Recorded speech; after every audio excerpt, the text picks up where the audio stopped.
प्रश्न है कि वर्ण व्यवस्था में शूद्र क्या है, उनके प्रति जो विचार हैं अछूत के वो क्या है और किस प्रकार उसको दूर किया जा सकता है। नारायण, समझने की आवश्यकता है, उन्माद फैलाने की आवश्यकता नहीं। भारत के क्षत्रिय 7 द्वीपों पर एक क्षत्र सम्राट हुए। वाल्मीकि रामायण, महाभारत, श्रीमद् भागवत इत्यादि का अध्ययन कीजिए। भगवान राम के समय में वर्ण व्यवस्था थी या नहीं? हरिश्चंद्र, रघु, दिलीप आदि के समय वर्ण व्यवस्था थी या नहीं? जिनकी संतान का नाम मानव है, मनु के शासन काल में वर्ण व्यवस्था थी या नहीं? मानव निर्मित विश्व की प्रथम राजधानी का नाम अयोध्या है। इक्ष्वाकु प्रथम मानव निर्मित विश्व की प्रथम राजधानी का नाम अयोध्या है। इक्ष्वाक इत्यादि राजाओं के शासनकाल में वर्ण व्यवस्था थी या नहीं? भारत के विभाजन के बाद जिनको आजकल दलित कहा जाता है, गांधी जी ने जिनको हरिजन कहा, सनातनियों ने जिनको छोटा भाई, अंत्यज माने छोटा भाई, अग्रज माने बड़ा भाई, वे जो बांग्लादेश और पाकिस्तान में रहते थे, उस समय बांग्लादेश भी पाकिस्तान ही था। अगर वे चाहते तो वहाँ उस बिरादरी में शामिल होकर के जीवन यापन कर सकते थे। लेकिन भारत में जिस वर्ण में उनका जन्म हुआ था, उसी वर्ण के मनुष्य नागरिक होकर रहने के लिए आए या नहीं? सबसे पुराना इतिहास ही लें, बहुत प्राचीन इतिहास। काशी नगरी में हरिश्चंद्र को खरीदने वाले ब्राह्मण, क्षत्रिय, वैश्य या शूद्र थे कोई? आज भी इतिहास है, ये गल्प नहीं है। उनके वंशधर आज भी काशी में हैं। हरिश्चंद्र घाट, मणिकर्णिका घाट, 2 श्मशान हैं काशी में। परंपरा से टैक्स लेने का अधिकार, कर लेने का अधिकार जिनके पूर्वजों ने हरिश्चंद्र को खरीदा था, उन्हीं को है। और एक हम संकेत करते हैं, अगर आर्थिक दृष्टि से इनको विपन्न बनाया गया होता तो अर्थ का स्रोत कुटीर उद्योग, लघु उद्योग और सेवा है, वो इन्हीं के हाथ में कैसे होता? थोड़ा विचार कीजिए। मेज बनाने का काम ब्राह्मण, क्षत्रिय, वैश्य का था क्या? बाल बनाने का काम सेफ्टी रेजर रखते थे क्या? बाल बनाने का काम किनका था? चप्पल जूते बनाने के लिए शर्मा शू फैक्ट्री थी क्या? चप्पल जूते बनाने वाले को कितनी आमदनी, वो किसके लिए रिजर्व?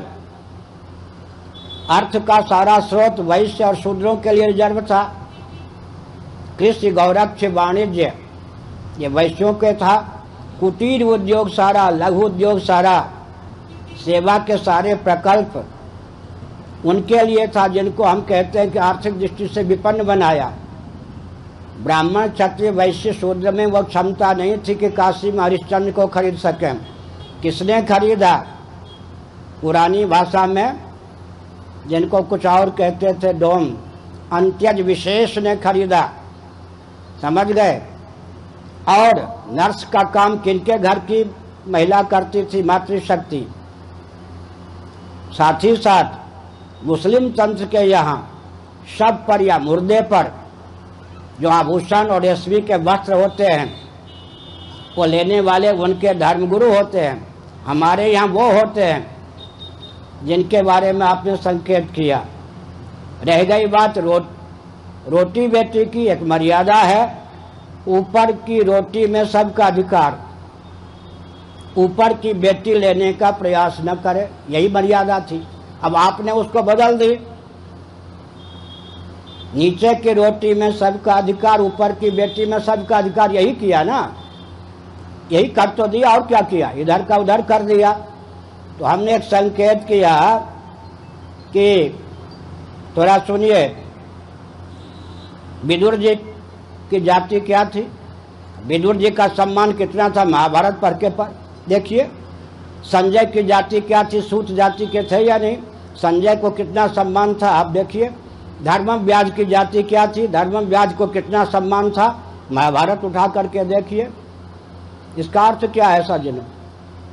इसलिए ये जो भ्रम फैलाया गया है, भ्रम फैलाया गया है, कूटनीति का प्रयोग किया गया है कि आर्थिक दृष्टि से उन्हें विपन्न बना के रखा गया। सबसे विपन्नता वरदान स्वरूप मान करके आर्थिक दृष्टि से तो ब्राह्मणों ने अपनाया। शिलोंश वृत्ति, भिक्षावृत्ति, अयाचित वृत्ति, और दान लेते हैं तो दान दो, दान लेना ही नहीं, दान देना भी धर्म था ब्राह्मण का। आर्थिक दृष्टि से अगर विपन्नता की बात करते हैं तो सबसे अधिक ब्राह्मणों के पास ही अर्थ की कमी होती थी। आर्थिक दृष्टि से सबसे अधिक अर्थ का स्रोत उन्हीं को दिया गया। दरी बनाने का काम किसका था जी, टोकरी बनाने का काम किसका था जी। आजकल इंजीनियर कहते हैं, ब्राह्मण क्षत्रिय वैश्य होते थे क्या, इंजीनियर कौन होते थे? इसका अर्थ क्या है? अर्थ का सारा स्रोत उनके पास था। मान कम था ये भी नहीं कह सकते। केवल बेटी को लेकर अगर परहेज है, वो परहेज दूषण नहीं भूषण है।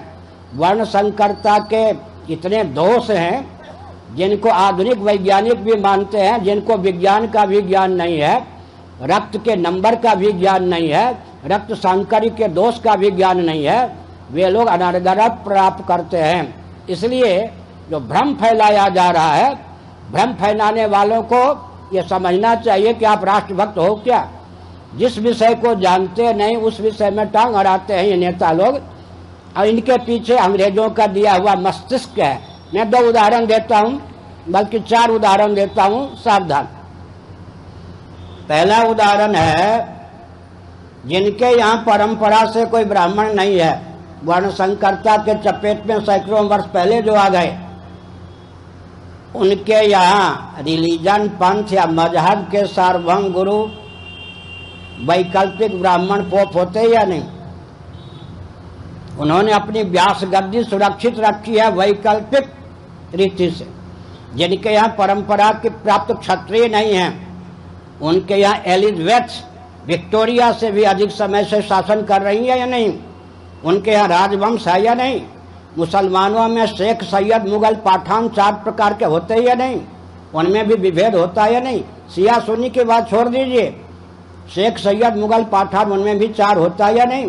क्या इंग्लैंड में कोई भी राजवंश कह सकता अपने को राजवंश का व्यक्ति शासन करता या नहीं? वैकल्पिक, वो वैकल्पिक को वरदान समझ रहे हैं, हमारे यहाँ नैसर्गिक को हम अभिशाप समझ रहे हैं। उन्हीं की कूटनीति के हम मारे हुए हैं। अगर इस 21वीं शताब्दी में राजतंत्र की उपयोगिता इंग्लैंड में है तो भारत में क्यों नहीं? जिन अंग्रेजों ने 70 वर्ष पहले हमारे यहाँ राजतंत्र उच्छिन्न कर दिया, उन्होंने अब तक राजतंत्र को क्यों पाल के रखा है? इसका कोई उत्तर है क्या? मेरे पास तो समझो विदेशी लोग भी आते हैं, धन लेकर नहीं। सबको होता है कि अरबों रुपये इनके पास होंगे, क्योंकि हम हाथ फैलाते नहीं, भगवान जगन्नाथ कृपा करते हैं। लेकिन वो लोग हमारी बात को सबसे पहले मानते, समझ गए ना? इसीलिए तिरस्कार। अच्छा, मैं उदाहरण देता हूँ, 2 उदाहरण तो दे दिया ना। तीसरा उदाहरण टेरेसा की ले लीजिए। नरसिंहराव प्रधानमंत्री थे, जंतर मंतर दिल्ली में अनशन करने के लिए टेरेसा जी ने किनको भेजा? जिनको भेजा उनका नाम क्या था मालूम है? दलित क्रिश्चियन। मैंने टिप्पणी कर दी, सबके होश ठिकाने हो गए। हिंदुओं को बरगला करके कि तुमको हम सम्मान देंगे, सुविधा देंगे,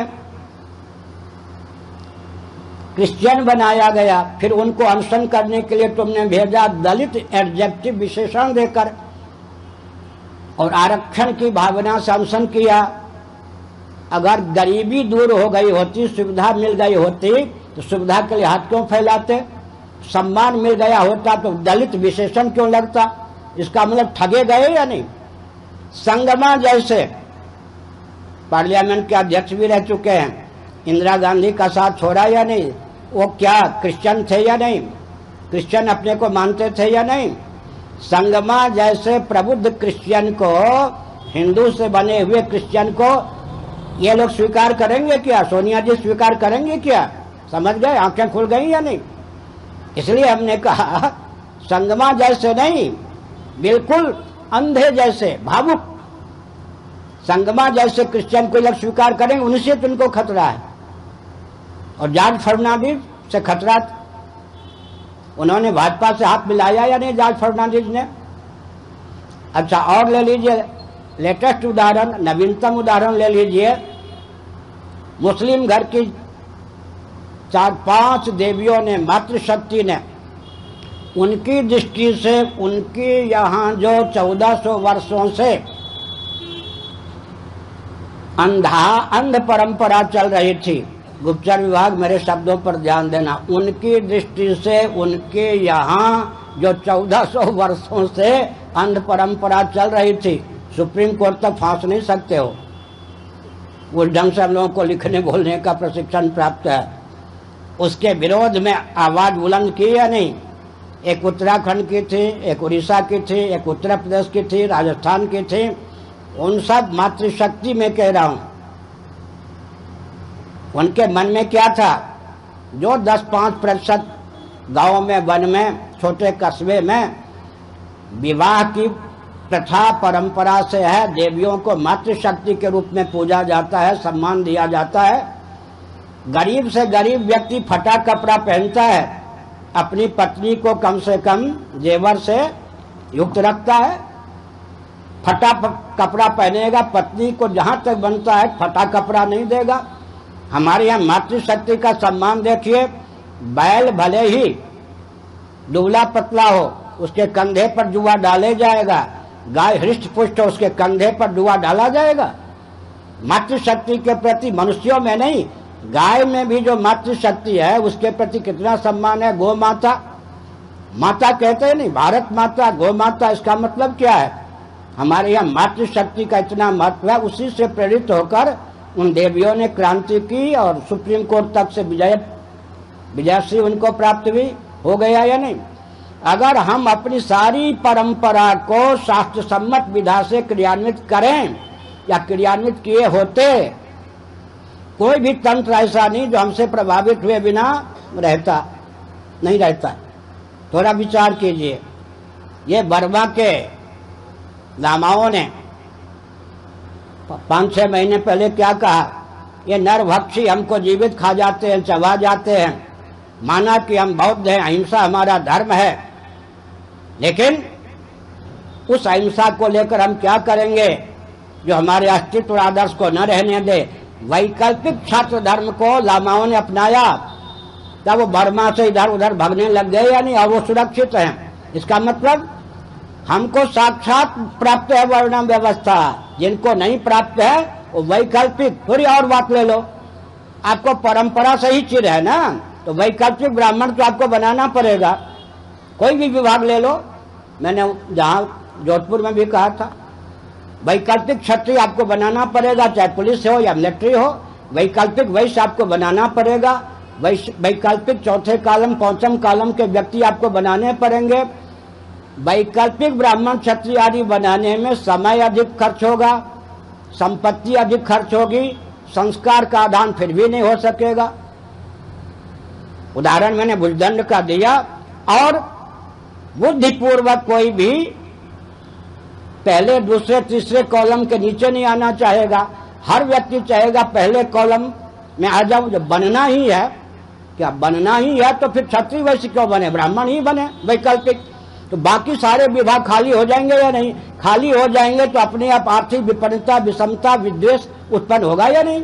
तो दार्शनिक, वैज्ञानिक, व्यावहारिक किसी भी धरातल पर सनातन परंपरा प्राप्त शास्त्र सम्मत वर्णाश्रम व्यवस्था को कोई उंगली उठा नहीं सकता। उठाता है अज्ञान के कारण, द्वेष के कारण, भावुकता के कारण। दूसरी बात, हमारा विकल्प ढूंढ दो। ब्राह्मणों का विकल्प बनाया गया स्वतंत्र भारत में, यह शिक्षक इत्यादि, इन्हीं से शिक्षा विभाग को खतरा है या नहीं? क्षत्रियों का विकल्प पुलिस और मिलिट्री, इन्हीं से रक्षा विभाग को खतरा है या नहीं? नक्सलवाद को किसने जन्म दिया है? राजनेताओं ने दिया है या नहीं? आतंकवाद को किसने जन्म दिया है? राजनेताओं ने दिया है या नहीं? एक पत्रकार ने, चैनल वाले ने मुझसे छत्तीसगढ़ में पूछ दिया, नक्सलवाद का समाधान बताइए। मैंने कहा दो दल यहाँ पर हैं, पक्ष विपक्ष, भाजपा और कांग्रेस। दोनों दल का गुप्त या प्रकट नक्सलवाद को पालने में, जन्म देने में जितना हाथ है हटा लें, फिर जितना प्रतिशत छत्तीसगढ़ में नक्सलवाद रह जाए मेरे जिम्मे छोड़ दो, मैं उसका समाधान कर दूंगा। हंस पड़े कि 1% भी नहीं रहेगा। तो ये खानदानी जो क्षत्रिय होते थे, अगर कोई उन्मादी हो जाता था, कंस जैसा, दुर्योधन जैसा, तो उसको दंड देने का प्राविधान हमारे पास था। लेकिन आप थोड़ा विचार कीजिए, खानदानी क्षत्रिय नहीं, वैकल्पिक क्षत्रिय, मिलिट्री और पुलिस से ही सीमा को खतरा है या नहीं? सुरक्षा को खतरा है या नहीं? वैश्यों का विकल्प उद्योगपति, इन्हीं से अर्थ को खतरा है या नहीं? पूरे विश्व के अर्थ को उन्होंने 13-12 उद्योगपतियों ने अपनी मुट्ठी में ले रखा है। अच्छा, क्रिश्चियन आदि की मिशन, ये वैकल्पिक शूद्र का काम, सेवा का काम करती हैं, इन्हीं से सेवा को खतरा है या नहीं? अच्छा, हमारा विकल्प, हमारा माने परंपरा प्राप्त शंकराचार्य, हमारा विकल्प कौन निकालोगे? दलाई लामा जी निकालोगे, मुल्ला जी निकालोगे, या पोप जी निकालोगे? हमारा विकल्प कोई हो नहीं सकता। लाचारी में विकल्प अपनाते हैं। सचमुच में ब्राह्मणों का विकल्प बना के दिखा दो, नहीं हो सकता। क्षत्रियों का विकल्प बना के दिखा दो, वैश्यों का विकल्प बना के दिखा दो। अरे गुलाब के फूल का जो विकल्प बनाओगे प्लास्टिक का गुलाब होगा, कीमत भले उसकी ज्यादा हो जाए। गुलाब का विकल्प बना के दिखा दो, गेंदे का विकल्प बनाओगे वो प्लास्टिक का गेंदा। इसका मतलब कि हमारा विकल्प हो ही नहीं सकता। विकल्प वहां होता है कारगर, जैसे मैंने बताया खानदानी क्षत्रिय राम और लक्ष्मण जी, भरत जी से सेना नहीं मंगाई, वैकल्पिक सेना जो उन्हीं के लिए जन्म ले चुकी थी उनका उपयोग करके युद्ध जीता। वैकल्पिक सेना ने विजया श्री राम जी के चरणों में डाल दी। इस प्रकार से हमने कहा, बस बहुत समय हो गया। राजनीति